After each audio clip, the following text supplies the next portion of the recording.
नमस्ते दोस्तों। आज का डेट है 19 जनवरी 2024 और अभी हम डिस्कस करेंगे द हिंदू के कुछ इंपॉर्टेंट आर्टिकल्स हिंदी में। तो सबसे पहला आर्टिकल जो है इंडियन मीडिया क्यू वैडिस। क्यू वैडिस का सिंपल मतलब होता है कि वेयर आर यू गोइंग, मतलब कि अभी वर्तमान समय में जो हमारा मीडिया की स्थिति है वो लगातार बदतर होती जा रही है, खराब होती जा रही है। तो यही बात यहाँ पे इस शब्द के माध्यम से कहा जाता है जिसका मतलब है वेयर आर यू गोइंग।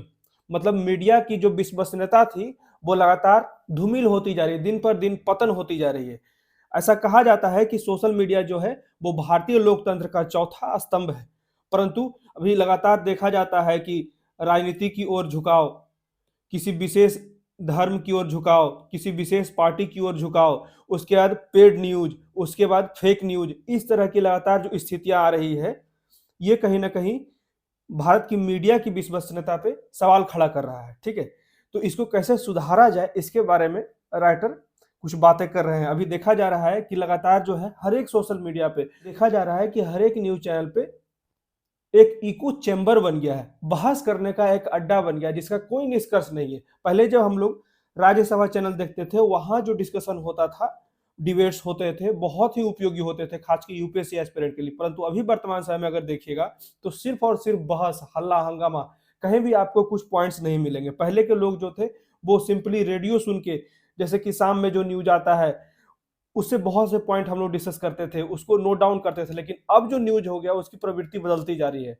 ठीक है, उसकी विश्वसनीयता खोती जा रही है। जो भी न्यूज छापा जाता है, चाहे वो पेपर हो, उसमें जो भी न्यूज छापा जाता है उसको सही तरीके से जांच नहीं किया जाता है, तो इसका अभाव होता है। इसी कारण जो है अभी भारतीय मीडिया जो है लगातार पतन के स्तर पे है, अपनी विश्वसनीयता खोता जा रहा है। इसी के लिए कहा जा रहा है कि अभी 2024 का वर्ष शुरू हुआ है, अगर भारत को वैश्विक स्तर पे अपने सबसे बड़े लोकतंत्र का रोड मॉडल के रूप में भारत को अगर बनाए रखना है तो सबसे पहले भारत की मीडिया की जवाबदेही और पारदर्शिता एवं निष्पक्षता को सुनिश्चित करना आवश्यक है। तो इसको अच्छे तरीके से पढ़ लेंगे और इसमें एक मेंस का क्वेश्चन डिस्कस करेंगे जिससे आप लोग प्रयास करेंगे लिखने का। उसके बाद अगला आर्टिकल जो है कोचिंग सेंटर 16 साल के कम उम्र के छात्रों का नामांकन नहीं कर सकते हैं।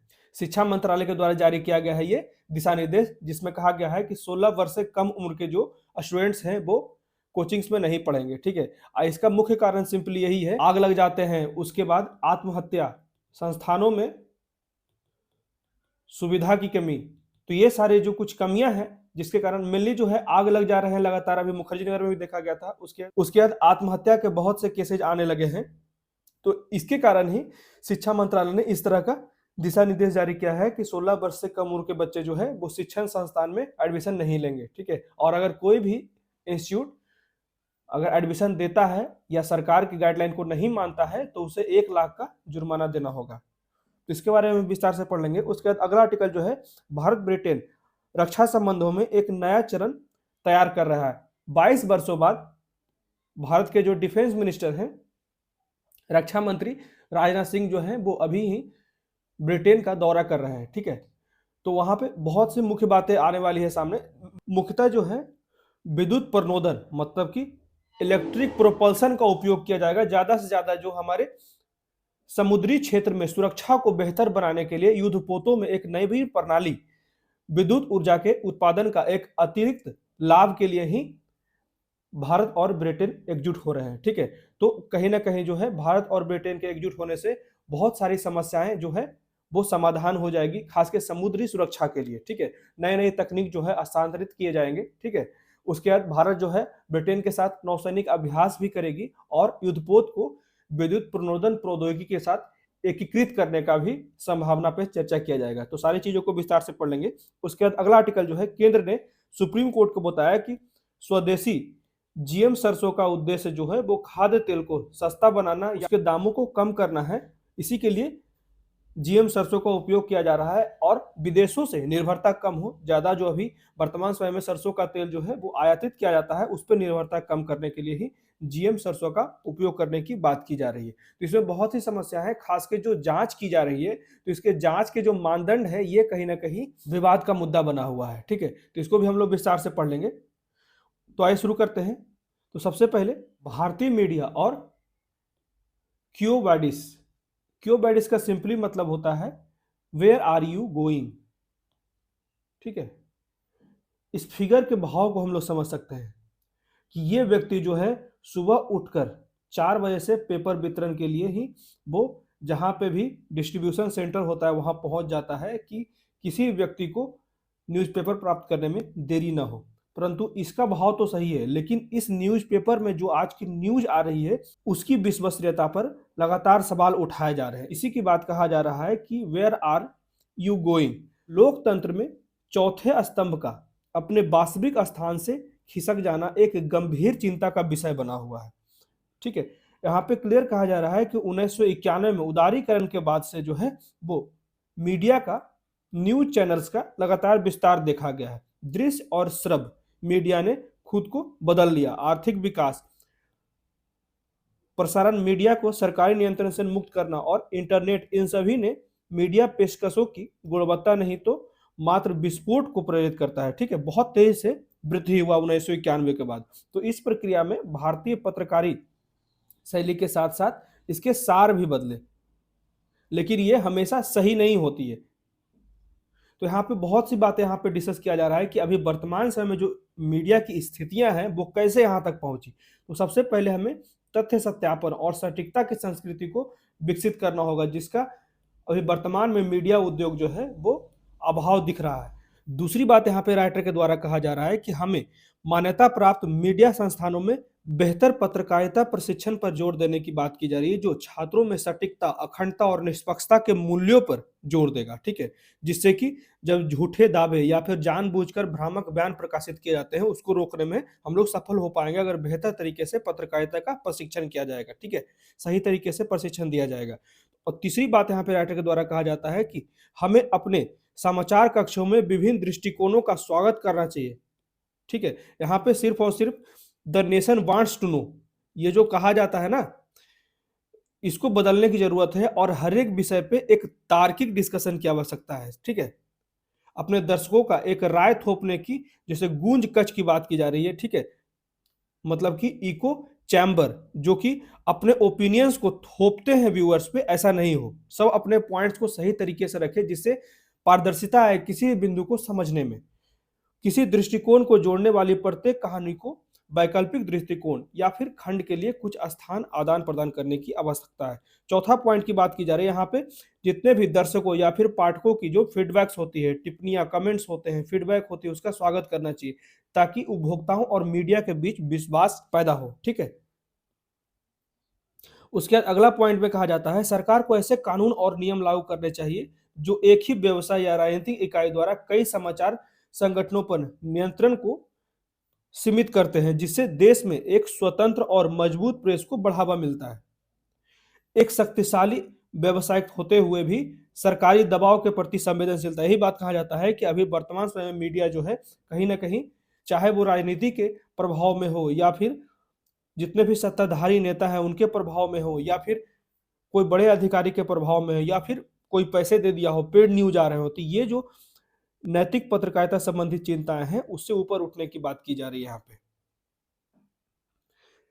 भारत 21वीं सदी के, अगर यहाँ पे निष्कर्षता कहा जाता है राइटर के द्वारा, अगर भारत 21वीं सदी के लोकतंत्र के देशों का अगर मॉडल के रूप में वैश्विक स्तर पे उभरना चाहता है तो प्रिंट और टेलीविजन समाचार कंपनियों के लिए एक एकल पर्यवेक्षक जैसी भारत की दूरसंचार नियामक प्राधिकरण और सूचना प्रौद्योगिकी पर संसदीय समिति की सिफारिश की जाए, जिसमें हमारे मीडिया पर कॉरपोरेट और राजनीतिक दिग्गजों की शक्ति को सीमित करने और मीडिया को बढ़ावा देने में मदद मिलेगी। मीडिया को स्वतंत्र बनाने में, उसके जो भी अभिव्यक्ति है उसकी स्वतंत्र करने के लिए बढ़ावा देने की बात की जा रही है।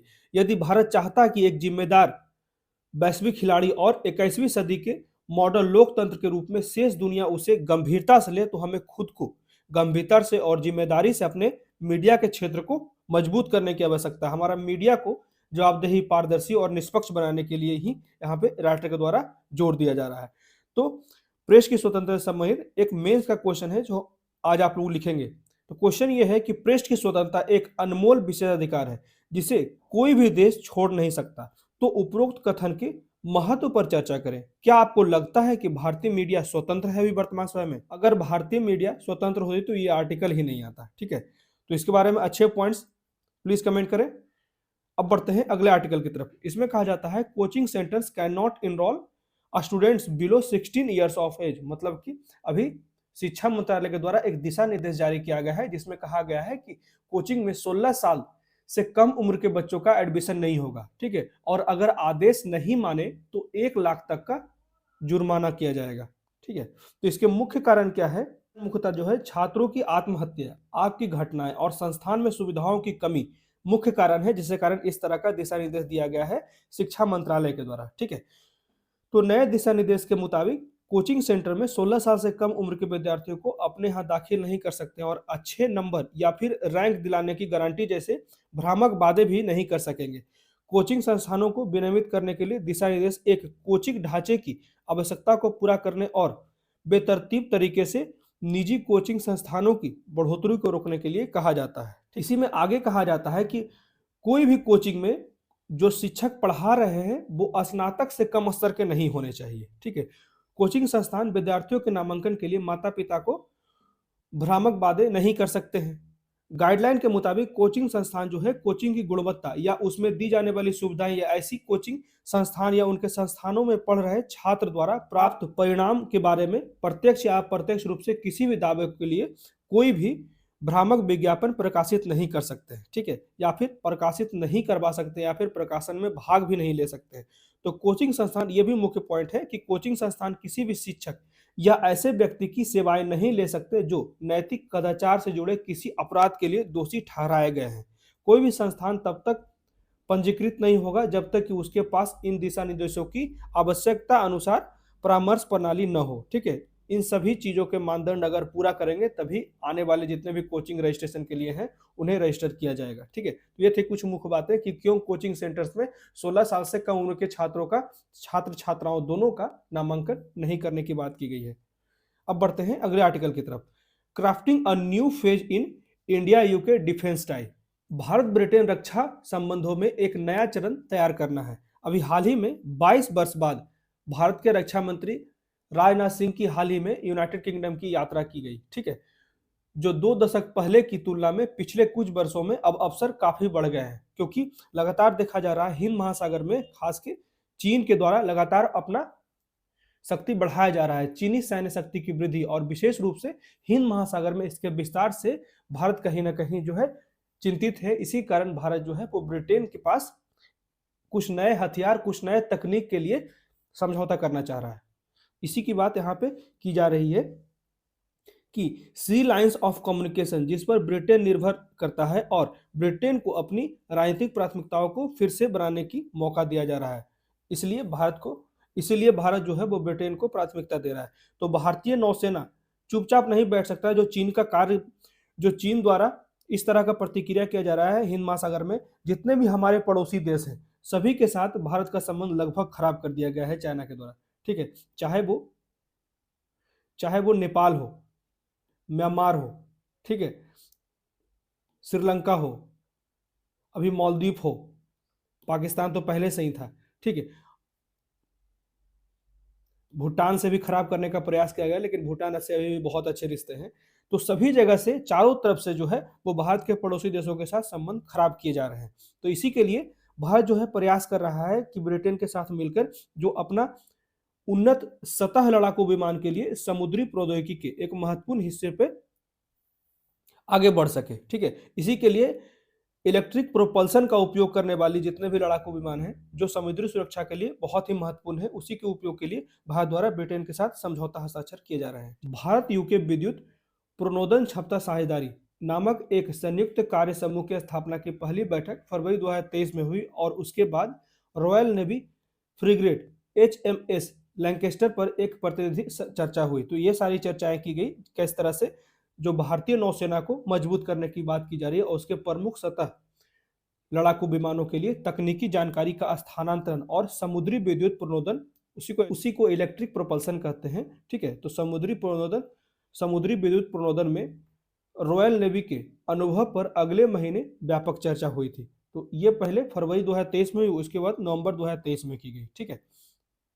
यहाँ पे भी वही बात कही जा रही है कि हर एक जगह सिर्फ और सिर्फ ज़्यादा से ज़्यादा बढ़ावा देने की बात की जा रही है इलेक्ट्रिक प्रोपल्सन का, और भारत जो है वो नौसैनिक अभ्यास करने की बात की जा रही है ब्रिटेन के साथ। ठीक है, तो यहाँ पे एक बात और कहा जा रहा है कि प्रारंभ में प्रौद्योगिकी का परीक्षण लैंडिंग प्लेटफॉर्म डार्क पर और उसके बाद 6000 टन से अधिक के विस्थापन के साथ अगली पीढ़ी के निर्देशित मिसाइल विध्वंसक जैसे सतही जहाजों पर की जाने के लिए उम्मीद कर रहा है भारत की ये सभी जगहों पे समझौता हो सके कि इस तरह का लेटेस्ट एयरक्राफ्ट हम लोग प्राप्त कर सके ब्रिटेन से। ठीक है, यहाँ पे एक मुद्दा और है, भारत और ब्रिटेन के बीच में जो संबंध खराब हो गए हैं, कहीं ना कहीं ये दो मुख्य मुद्दे हैं, खालिस्तान और सिख अलगाववाद से जुड़े उलझे हुए मुद्दे। तो खालिस्तान और सिख अलगाववाद से जुड़े उलझे हुए मुद्दे जो हैं वो कहीं ना कहीं भारत और ब्रिटेन के संबंध पे असर डाल रहे हैं। ठीक है, प्रतिकूल प्रभाव डाल रहे हैं। लेकिन आज people's republic of China, China के एक प्रमुख नौसैनिक शक्ति के रूप में उभरने के साथ